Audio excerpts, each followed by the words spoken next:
I want to do a little teaching on, for anyone that might doubt the existence of God. Okay, when you're young, you should have a skeptical mind. You should be very cautious on what you believe in this world, because it is it's a world that's full of a lot of deception. A lot of people are con artists, and they deceive people for money, and you got even TV preachers trying to get wealthy off of good-hearted people. You understand? They use the Bible as a perverted way to make a ton of money, to live in a luxurious mansion, and then they have the nerve to tell you that you can have the life they have by giving them money or whatever. It's just the most insane thing I've ever seen. But, and I'm not going to name the names. I don't feel like getting sued or anything by some of these wealthy TV preachers. But I will never understand for the life of me why you think that Jesus or God is just wanting you to be wealthy and rich, when if you read the Bible, he really doesn't like rich people. Neither do I, because the richer they are, they just create more poor people. How is that? There's only so much money in an economy, and if they got most of it, that means they've created a lot of poor people. And that's exactly what's happened to the United States. The rich have gotten richer, and it's produced and destroyed the middle class. And the middle class is almost gone because of one thing: the greed of the rich. I mean, what man needs billions of dollars of personal wealth? And then they have the nerve to lie and say, well, we create jobs. I'm not talking about the businesses they own or run. I'm talking about their personal wealth. You understand? People like Bill Gates, Warren Buffett, they're wealthy, and you want to be like them? No, you don't, because they have created a lot of poverty in the United States and probably throughout the world, because they amass, there's only so much money in an economy, and if they have most of that money, that means there's less money for the rest of us. So they create a lot of poverty in the world. And don't you let anybody fool you into thinking any different, because it's just not true. If there's 100 people in the world and $100 bills in the world, that means each one should get a dollar bill. Well, if one of them's Bill Gates, he's got 90 out of that $100, and that leaves $10 for the rest of us. It's simple economy. It's simple economics. The middle class is almost gone in the United States. Capitalism only works good if you have people with great morals, such as a Christian nation. Capitalism and democracy works great, but the more immoral people become, the worse capitalism becomes on people, and it creates a lot of poor people. And that's exactly what's happening. Greed on Wall Street has created a lot of poverty in America. And pretty soon, I do believe, if you watch a man named Jonathan Cahn out of New Jersey, he's a Messianic Jew that I believe is a true teacher, a true instrument of God. You can look at his videos or buy his book. One of them is called The Harbinger, and the other one talks about, the one you should look is called the Shemitah. Look it up. I guarantee you it's worth it. He's the one that's saying there's going to be an economic collapse, and probably in the fall of this year. And I believe he's going to be right. And it could be a large enough fall. An economic collapse in the United States will have a rippling effect on the rest of the world, just like it did 7 years ago in 2008. This one may lead to one global currency. And after you have that, that's going to line up with the mark of the beast, where nobody in the world can buy or sell without the mark. Before that happens, the mark of the beast, you have to have a one world economy, a global economy. And in order for that to happen, you have to have either a one world currency, or you do away with the global currency and you use some sort of other system. It's going to happen sooner or later, but before it happens, it takes place, there has to be a major economic collapse for that to take its place. Nevertheless, getting back to my original teaching here was going to be about if you don't believe in God, okay? And I got off on a little tangent there, it happens, but take it for what it's worth, all that's true. If you don't believe in God, it's very good to have a skeptical and critical mind. You understand? But the danger is having a lot of pride. Having a critical mind with a lot of pride can really lead you down a path of self-destruction. Having a critical mind with a humble spirit is what you should be, because sooner or later you're seeking for the truth, right? So that means truth does exist. Otherwise your search is in vain. Once you find out what the truth is, hold on to it. Don't cast it aside and say, well, that's nonsense. My own pride said I'm not going to fall for that. Be very careful. Have a critical mind, but a humble spirit when you're seeking for the truth. Okay? Jesus Christ is the truth. Okay? I'm beaching it to the punchline, but I just know it. I know that I know that I know. Okay? But you go on your own journey, your own exploration. I'm just trying to help you if you'd like to help. The theories of evolution are garbage. They are. You understand? The reason there's apes and gorillas and orangutans and chimpanzees and then there's humans, because God put into the world something that would throw you off and believing in Him, because there can't be any evidence of God in the world. There can't. Otherwise, I'll say it again, you won't need faith. You understand? But there's plenty of science that backs up that the Bible's 100% historically accurate. So here's your dilemma. If archaeologists have come to the conclusion with many, many artifacts that substantiate the historical teachings and findings and like towns and artifacts and all kinds of stuff in the Holy Bible, it supports it to be 100% historically accurate versus there's no scientific proof that God exists. Look at how silly it is. Only needs a little faith to make the jump from, well, if there's science proves that the Bible is historically accurate, God must exist. That's a little jump of faith. And it makes sense, and it makes sense because it's true. That's the dilemma most atheists cannot get over or answer. If, I'll say it one more time, if the Bible is historically accurate, archaeologists have proven that many, many times. They have thousands and thousands of artifacts. They've uncovered many sections of Jerusalem and the surrounding areas of Israel that prove the Bible to be 100% accurate and all the stories in the Bible. And there's a reason it's all the stories are accurate, because of what? History. Accurate history. Accurate His story. Accurate His story. History is really two words. His story. It is God's story. And only God's story is the one that's the truth and it's accurate. You understand? It's not a play on words. History is actually two words. His story. That's just another reason to believe. You understand? Anyway, the theory of evolution is it's just garbage. If we're just evolving and it took millions of years to evolve, why have we stopped at man?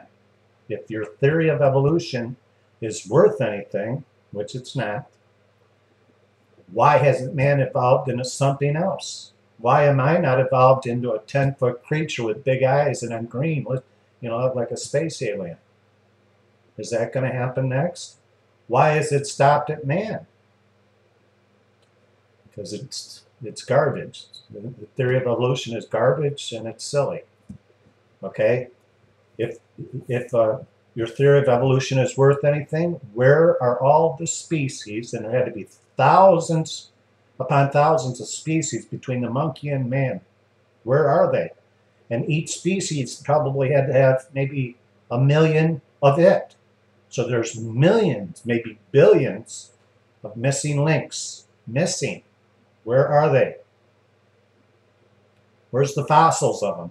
Where's any bones? There is none because it never existed. Evolution is garbage. It truly is garbage. So if it doesn't make sense, delete it. If you want to hold on to it and act like, I'm not going to believe in Jesus, that's a fairy tale for all you handicapped people or whatever you look down on us. Be careful what your pride does to you. You better check your pride, because Satan will lead you down a primrose path of self-destruction if you have a lot of pride. He'll use your pride to do it. You understand? Darwin is a false teacher. His doctrines, his teachings are false teachings. All his work isn't worth the paper it's written on. It's all false doctrines. And it's making you toss back and fro like the seas and the oceans. It makes you an unstable person. I don't know if there's a God. Maybe there's a God. One day you think there's a God, the next day you don't. You have no anchor in your soul. You become a very unstable person. God is a rock. Okay? Stand on his rock. In other words, believe in him. He is real. Do you understand? He truly is. Okay? There's other things that I could tell you too that'll help you. You know, the theories of evolution is garbage. The Big Bang Theory is more closer, I think, to what really took place than anything else. Although they say, well, everything came into being by an explosion. Now, most of us would think that's crazy. How could you form an Earth through an explosion? Look at the complex systems in the world. All the oil, all the water, all the separation of fresh water and salt water, all the mountains, snow, the different seasons, all the different trees, the fruits, the vegetables, the coal in the ground, and the list goes on and on and on and on. And it came throughout an explosion? It would sound crazy. But I think they're closer to what really took place. When God spoke, I'm sure there was an explosion. Okay? I don't know what happened when he spoke this, but I guarantee you he spoke and all this came into existence. Okay? It says in the Bible that he made the sun, the moon, the stars on the fourth day. A lot of people think at the beginning of Genesis it said, God said, let there be light. And a lot of people think that's the sun. That's not what happened. The sun was not created until the fourth day. So what does he mean? Let there be light. That was an invisible spiritual thing he said. Let there be light. Let there be truth. Let there be wisdom. Let there be an understanding. Let there be knowledge. And like I said, let there be truth. He did that on the first day. You understand? The sun, moon, and stars were made on the fourth day. You need to reread the Bible if you think he made the sun on the first day. He didn't. Okay? Now, if you think or you've been taught that the moon, the earth, and the galaxies are millions and billions of years old, right? What a bunch of baloney. Here's what you need to ask them. Ask them if the science or the theories or the science in their equations, whatever they're using, like carbon dating, is accurate and true. Why are all scientists, they never come to the same agreement about the age of the earth, the age of the stars, and everything else? If their science is accurate and they're using the same equations and they're real and it's true science, wouldn't they all come to the same conclusion? Wouldn't they say, all the scientists say, well, it's 500 million years old, and every one of them would say, yep, it's 500 million years old. Whatever science they're using, it's faulty. Otherwise, they'd all come to the same conclusion. You understand what I just said? It's all a bunch of baloney. The world is not billions of years old. It's not millions of years old. It's only thousands of years old. You understand? One of the examples, it's a synthetic world. It's a synthetic universe. It's not real. Do you hear what I just said? It's not real.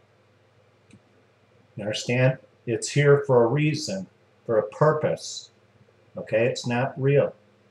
Do you understand? Not the way, and I know what you're thinking. What do you mean it's not real? It is real. No, it's not. It's synthetic. synthetic. That means it's merely created. It's an illusion, so to speak. Do you understand? I don't, of course, I'm going to say it's real. But reality is a funny word, okay? Everybody has a different sense of reality. Do you realize that there's cannibals in Africa that eat people? We share the same world as them. Do you think you have the same sense of reality as they do? No. Reality is subjective.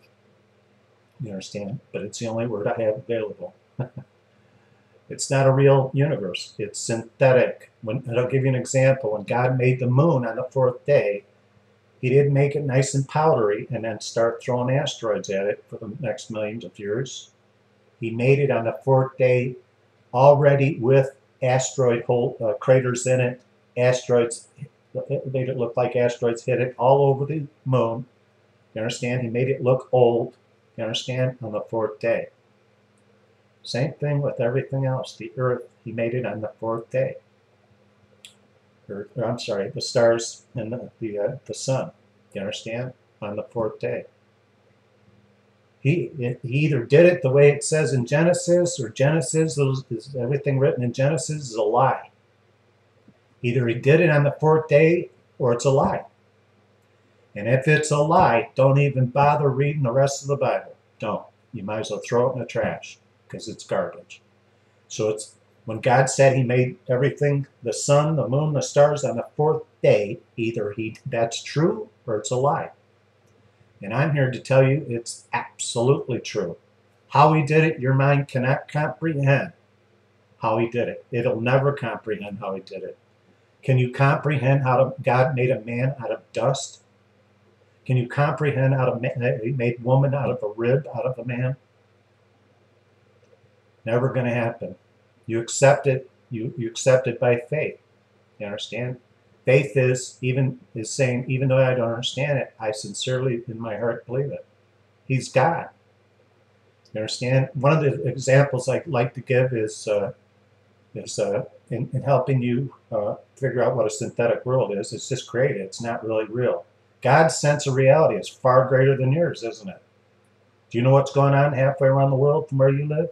He does. You understand? He's everywhere. Are you? Nope. He's all light. You're not all light. You understand? Anyway, one of the other examples I like to give is I can make antique furniture. I can make brand new furniture and make it look very old. Antique furniture, but it's brand new. That's what I'm saying. He made the earth, the sun, the moon, the stars, and the galaxy to make it look very old. Why did he do that? Because you need faith to believe in God. That's why. He has something opposing, like science. It's opposing God, but it's really not. True science does not oppose God. True science, accurate science. In other words, gravity existed before man discovered it, didn't it? Didn't gravity exist before man discovered it? It had to exist, right? Otherwise we'd fall off the earth. So gravity existed before man knew what it was. The atom existed before man knew what it was. We discover it, but these things, but we discover it in God's timing. DNA exists before man discovered DNA, doesn't it? Of course it does. So everything exists before we discover it, correct? There's much more in this world you don't know about, right, that man hasn't discovered it. Okay, but it's in existence right now, and man has not discovered it yet. You understand that? They'll discover things in God's timing. In other words, why didn't we discover DNA? If you say we're around millions of years ago, why didn't we discover DNA millions of years ago? It's because it doesn't make sense, because we were not around millions of years ago. Do you realize the United States has got 340 million people in it? 500 years ago, we had nobody. A few Indians and some pilgrims. 500 years is a very short amount of time compared to millions of years, if your theory is correct. 500 years. Most people, a lot of people, can live to be 100 years old. That's only like 5 generations. 500 years ago, there was nobody in this country. Take a good look at this country and all that exists, all the people, all the cities, All the technology from airplanes, supersonic jets, satellite antennas, satellites, the space shuttle, just the list goes on and on and on. Television, internet. 500 years ago, they were sitting around a campfire, apparently eating turkey. Nevertheless, we haven't been around that long. My best guess is the world is around a little less than 6,000 years old, period. If you go by the Jewish calendar, it's around 6,000 years old. It only looks old. You understand? Anyway, this is a 20-minute video. I think I've said enough, but I'll say one more thing. If you watch movies these days, it's crazy. It's so cool how they can make computer graphics in movies. Like some of the movies I love are Steven Spielberg movies. What is it? J.J. Abrams. I like his Star Wars movie he made, and he made a bunch of other stuff. Lost series, I think it was. Then anyway, when he put movies together, now they use computer graphics. And what I'm trying to say is it's a synthetic universe that they create, isn't it? They make something in movies that looks real, and it's a different reality than ours. So my question is, if man can form a different reality for the purpose of making entertainment for you, what do you think the creator of man can do? You understand? He made this whole universe. It's none of it. It's not really real. It's not. I know what you're thinking. Of course it's real. When I say it's not real, that's the only word that I can use for you to understand. It is a made-up, artificial, synthetic world, universe, for the purpose of us having a place to live to serve God. You understand it? And I'm not going to go through all the things that happened from when he created the Garden of Eden, the fall of man, and then Jesus. Thank God Jesus corrected everything. He corrected everything that went wrong in the Garden of Eden. You understand? Death was never supposed to happen. Hell was not. Do you realize in the beginning of the Bible it says God made the heavens and the earth? It didn't even mention hell. Hell was created years later because of what man did. So it was not God's original idea. You understand? But because of what happened in the Garden of Eden, it produced death and not a way to get into heaven. And there was a separation between God and his creation, and Jesus filled that gap. Because what he did on the cross, he reconciled us to God. Not only did he reconcile us, now we're actually his children, and God is our Father. And if you don't know God, I ask you the starting point. I know God. I know him as my Father. He's more of a father than a God. You understand? Don't try to figure out how he made things. Understand why he made things. In other words, an example, don't figure out how he made flowers. Ask why did he make flowers? Because he loves his daughters. And he knew that man was going to screw up and he'd have something beautiful to give to his wife to say he was sorry. That's why. That's a beautiful God. Nevertheless, anyway, I hope that you take to heart some of this. I know it's a lot to take in. It's kind of a long video, but God exists, and he does love you. He really does. And Jesus Christ took your place. That's great love for someone to take your place. Do you understand? The wages of sin is death. Those are God's rules. You can't come into this world and think you're going to make a new reality. God made reality, not you. You understand? God loves you. I hope you love him back by asking his son into your heart before it's too late.